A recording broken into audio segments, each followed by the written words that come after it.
In this simple video tutorial, I'm going to share with you how to download and install apps across your Apple devices at once. With automatic downloads enabled, apps you download on one device are instantly available on others, saving time and ensuring consistency across your iPhone, iPad, Mac, and Apple Watch. To do this, simply head to your phone settings. On the settings page, navigate onto this option of App Store. Now onto this option of app downloads, make sure to enable this option on. When turned on, all installed free and paid application on this device will automatically get downloaded and installed onto another device.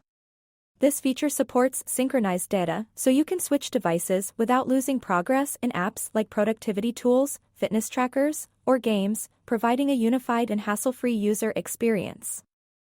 Well, that's how easy it is to download and install apps at once across all your Apple devices.